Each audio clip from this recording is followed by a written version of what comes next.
Hey everybody, I'm Brett and I'm here with Bjorn from We Are Bev Live. Yep, and we're coming to you live right now on this wonderful Friday evening. And hopefully you had a good week and you kind of unwind with us. And we thank you for joining us. Bjorn, how are you doing this evening, my man? I am doing pretty Good, good. Um, good. it's Friday evening. Luckily, the weather here is good. We were in Yeah, oh leaf my and everything. gosh. It's you know what the last days we had like 80, 82 or something. Yeah, Um, the leaves are turning green again, and it's that time of the year, which I think is beautiful. It's my favorite time of year, honestly. well, for some, it's not that beautiful right now. Though I have not seen too many pictures, so I haven't watched the news. But I mean, it's been some bad weather Yeah. out there. I mean, I was talking to somebody in Michigan, for example, in the Detroit area, and they lost like power for I don't know how long. And Oh my gosh. so sorry for everybody. And I talked to somebody in Alberta, and today, and I think they had minus 26. Whew, yeah. So, Believe it or not, Bjorn, I used to live in upstate New York, and I think the coldest I got when I lived there was negative 35 degrees. Yeah. And it's brutal. Don't, they joke about it and say, well, you can't feel it, once it's below minus 10. And it's kind of true, oddly enough. so But I think cold. your body just stops sensing it altogether at that point. Speaking of weather, Bjorn, and we're coming to that change of season time of year, and I want to talk about wine and what that can do to the flavor, especially when it comes to shipping. And if anyone who's ever, if tuning in right now, if you've ever had a corked bottle, if you know what that means, if you haven't, you'll know exactly when you taste that bottle what it means. And that, Bjorn, correct me if I'm wrong, but a corked bottle that could come from poor wine storage or the shipping, the temperatures fluctuating wildly as it goes from region of the country to another region. What is your take on that? And how does that wine become corked and have that rotten flavor almost? Okay, so that's a really good question. So what you're talking about is not necessarily corked wine. What you're talking about is, shipping in bad conditions. So it's two different things. So you have, if you ship, like let's say, a lot of wineries, including BevLife, we only ship when weather permitting. So, if it has to go through an area where it's like, 80, 90, 100 degrees or something, well, 80, I guess sometimes okay. But if it gets too warm, the wine, the heat will impact the wine, and the wine won't be as delicious as you would want it to be.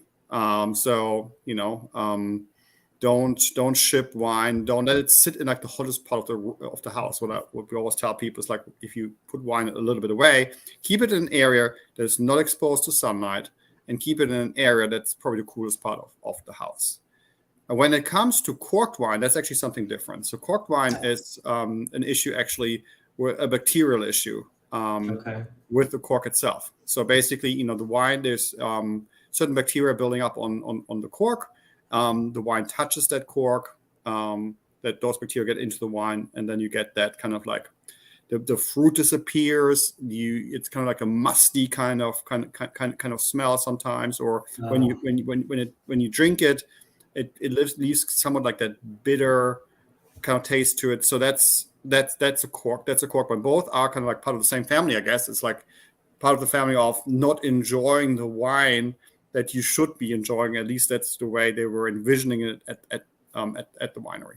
yeah. So you get the I guess the same side effects, different symptoms, Yeah, pretty much. I different mean, causes. it's Yeah. just not perfect. You just go like something's wrong. You taste it, and that's something.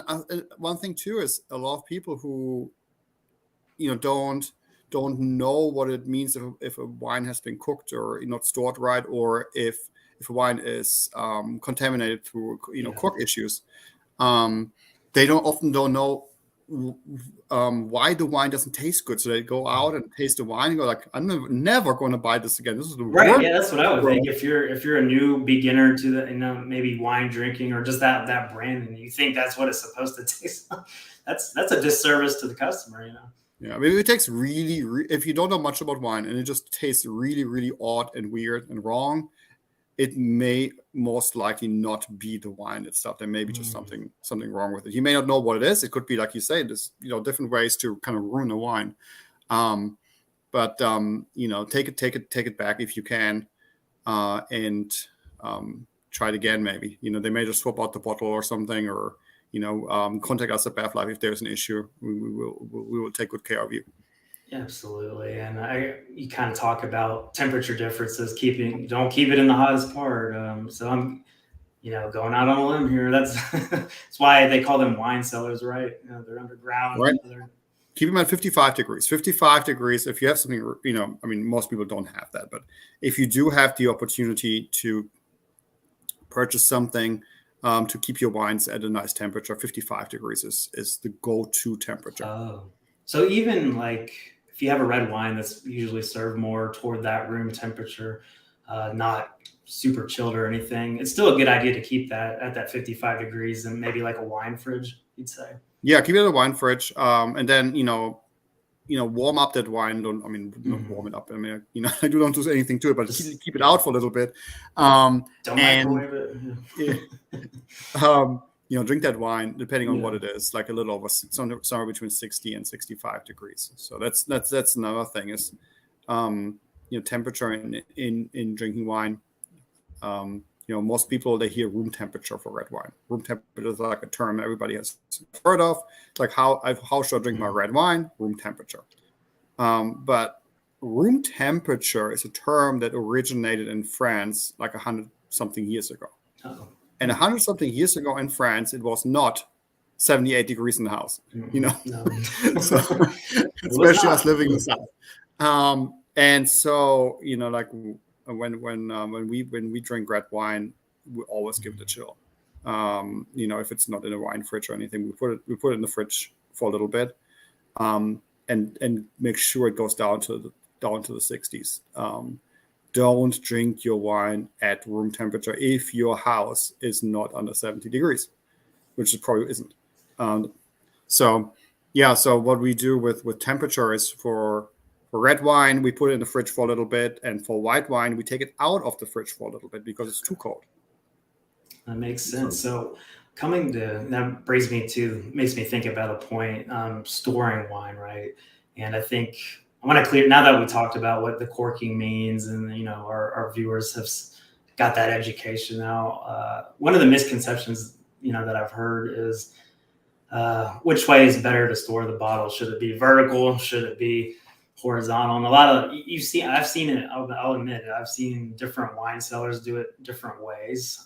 I don't know if there's a right way or a wrong way, but a lot of people I've heard, they think a corked wine is because it's sitting horizontally and that wine is touching the cork as it's sitting there and it distributes across the bottle, which is not actually the case as we came to find out. So from your experience, what's the best way to store it, and should people be worried? Does it matter?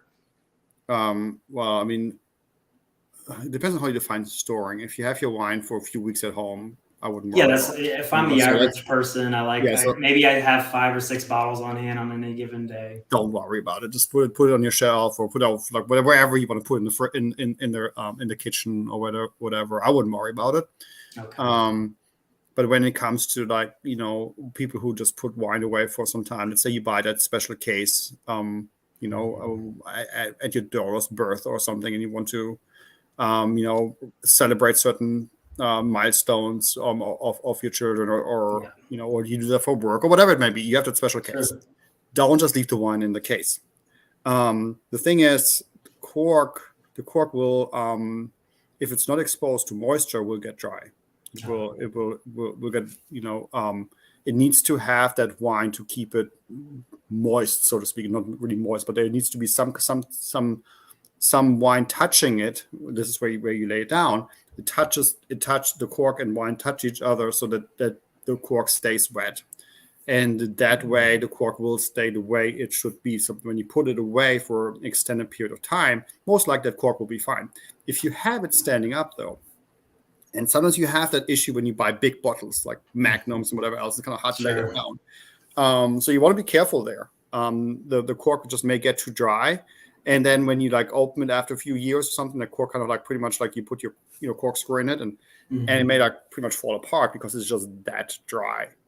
So the And idea that's is the worst when that happens. You get that bottle from the store. Here I am cranking away, and oh man, and it's broken and it's little shards inside the bottle, and you have to like push it in just to get the wine out of there. And keep very, very carefully try to get it out without it falling in. Yeah, been there, done that. That's the result of a dry cork. Then it hasn't been stored properly. Right. I mean, there's different reasons for that. Sure. It's like it's like you talked about the temperature and how wine is stored, even on a store level. If you have that wine that sits right next to the window and the sun always shines on it, it's probably not very helpful.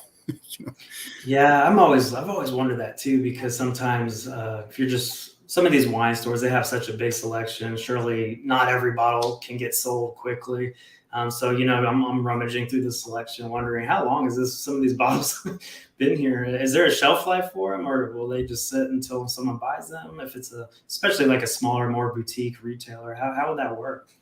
I think they often just look at what has not been selling. I hope that if you have some kind of system that will tell you when you bought a bottle, and then after a while they just put it on like a discount table or something, and move it out.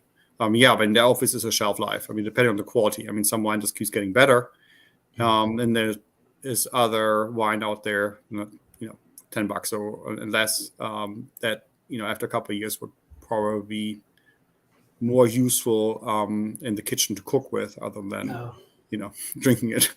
That's it.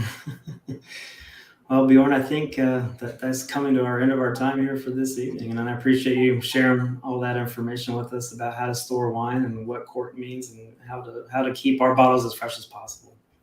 Sounds good. Well, thanks everybody for tuning in, and we'll see you next week. Enjoy the weekend. Bye. See you next week. Bye.